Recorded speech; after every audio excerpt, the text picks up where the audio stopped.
चलो आज हम क्लास 8th का मैथमेटिक्स का हाफ ईयरली एग्जाम का पेपर डिस्कस करेंगे जो कि कल यानी 26 सितंबर को ही हुआ है। ठीक है, क्वेश्चन 1 में देखिए यहाँ पर ये सब मल्टीपल चॉइस क्वेश्चन दे रखे हैं। तो पार्ट फर्स्ट देखते हैं। ए, एडिटिव इनवर्स पता करना है 6/7 का।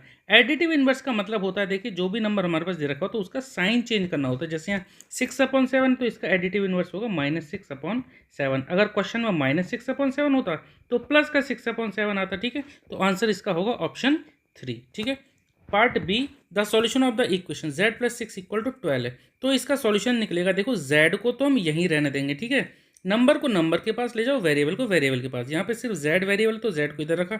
6 को जब हम इधर ले जाएंगे ना तो 12 तो जो है वो तो ऐसे ही रहने देंगे 12 को। 6 को जब इधर ले जाएंगे तो ये हो जाएगा -6, यानी 12 - 6 कितना आ जाएगा 6। तो z की वैल्यू आ जाएगी हमारी कितनी 6। तो ऑप्शन थर्ड। ठीक है, चलो पार्ट सी देखते हैं। The quadrilateral having one pair of opposite sides parallel. देखिए ये होता है ट्रेपीजियम, इस तरह से होता है ये, इस तरह से। मतलब कि इसमें कोई दो पेयर पैरेलल होंगे, जैसे सॉरी एक पेयर पैरेलल, जैसे यहाँ पर ये और ये दोनों आपस में पैरेलल हैं, और ये और ये पैरेलल नहीं है। तो एक पेयर इसमें हमारे पैरेलल हैं, इसको हम बोलते हैं क्या, ट्रेपीजियम। ठीक है, चलो पार्ट डी देखते हैं। देखिए यहाँ पे 0.6 × 0.24। देखो यहाँ पे क्वेश्चन में थोड़ी सी मिस्टेक है। ठीक है, करेक्शन कराया था स्कूल में। तो 0.6 इंटू ये है रूट में 2.4। ठीक है, ये क्वेश्चन है हमारा। तो जब आप इन दोनों को मल्टीप्लाई करेंगे रूट में, तो देखिए इस तरह से मैं आपको यहाँ पे समझाता हूँ।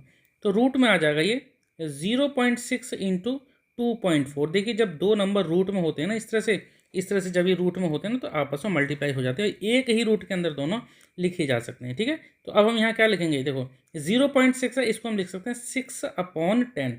पॉइंट के बाद एक डिजिट है तो हमने पॉइंट को हटा के नीचे एक जीरो बढ़ा दिया। ऐसे 2.4 है तो ये पॉइंट हटा देंगे, नीचे एक जीरो बढ़ जाएगा, यानी कि मल्टीप्लाई में ही 24/10 हम इस तरह से लिख सकते हैं। ये सब देखो नीचे तक रूट में है।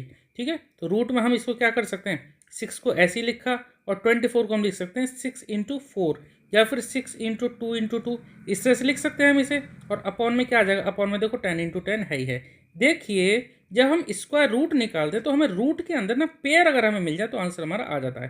देखो यहाँ पर हमें जो पेयर मिल रहे हैं वो, मैं अभी एक मिनट, देखो यहाँ पर एक मिल गया हमें 6 का पेयर, एक मिल गया 2 का पेयर, और यहाँ पर नीचे 10 का पेयर हमें मिल गया। बस हमें क्या करना, पेयर से बाहर ले लेना। जैसे एक 6 आ गया बाहर, और यहाँ पर ये 2 बाहर आ गया, और नीचे देखो 10 का पेयर बन गया, 10 बाहर आ गया। तो ये रूट हमारा हट जाएगा। तो क्या आ जाएगा, 6 × 2 = 12, 12/10, यानी कि हमारा आंसर आ जाएगा। जब 12 को 10 से डिवाइड करेंगे तो आ जाएगा 1.2। नीचे एक जीरो है ना, जब इसको डिवाइड करते हैं तो एक डिजिट से पहले पॉइंट लग जाता है, तो आंसर आ गया 1.2। Option number 3। ठीक है, चलिए ई देखते हैं। What least number must be subtracted. कौन सा लीस्ट नंबर हमें यहाँ सब्ट्रैक्ट करना है जिससे कि 349 एक परफेक्ट स्क्वायर बन जाए। तो देखिए ऐसे क्वेश्चन में जब लीस्ट नंबर सब्ट्रैक्ट करना हो या ऐड करना हो तो हमेशा इन नंबर का हम क्या करेंगे, लॉन्ग डिवीजन या डिवीजन मेथड से इनका स्क्वायर रूट निकालते हैं। और जो इसका रिमाइंडर जो आंसर आता है ना, जो रिमाइंडर जो आता है वही हमारा लीस्ट नंबर यानी कि सब्ट्रैक्ट करने वाला होता है। जब 349 का इस तरह से हम जब रूट निकालेंगे ना, 349 का इस तरह से हम ये लॉन्ग डिवीजन से या डिवीजन मेथड से जब रूट निकालेंगे तो नीचे जो रिमाइंडर बचता है वही इसका आंसर आएगा। ठीक है, तो अगर आपको रूट निकालने में कोई भी दिक्कत है तो मैंने प्लेलिस्ट में बहुत सारे क्वेश्चन डाल रखे हैं स्क्वायर रूट के, चाहो तो आप ये प्लेलिस्ट देख सकते हैं हमारी। चलो यहाँ पर इस क्वेश्चन में क्या आएगा, जब इसका आप रूट निकालेंगे तो रिमाइंडर में जो बचेगा वो बचेगा हमारा 25। ठीक है, तो इसका आंसर जो आएगा क्या आएगा 25। एक तरीका और है, आप एक काम कर सकते हो, मैं इसका कलर चेंज करता हूँ पहले।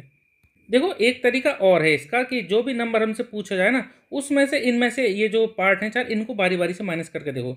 जैसे मैं डायरेक्ट 349 में से 25 को माइनस करता हूँ तो देखो कितना आएगा, ये आएगा 324। और मुझे पता है कि 324 किसका स्क्वायर होता है, ये होता है 18 का स्क्वायर। ठीक है, तो ऑप्शन हमारा थर्ड ही करेक्ट है। इसके बाद हम आगे बढ़ते हैं। इसके बाद देखिए जी पार्ट देखते हैं। देखो यहाँ पर क्यूब रूट निकालना है 512 का।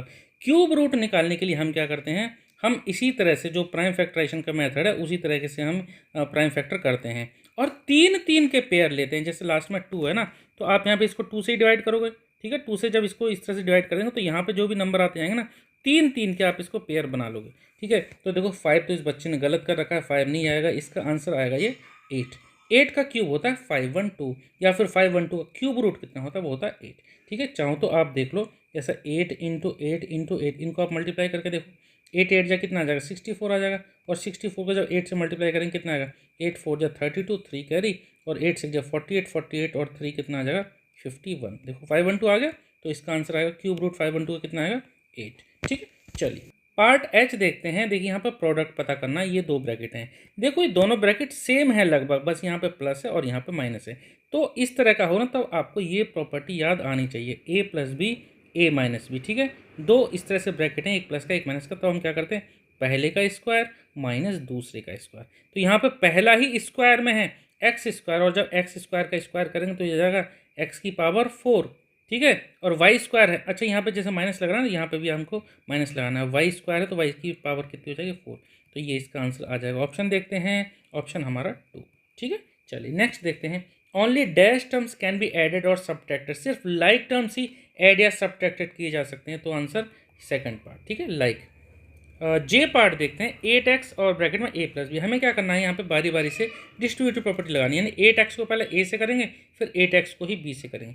8x को जब a से करेंगे तो ये आ जाएगा 8xa प्लस 8x को फिर b से करेंगे तो क्या आ जाएगा 8xb। ठीक है, ऑप्शन देखते हैं यहाँ पे 8xa प्लस 8xb, ऑप्शन 2।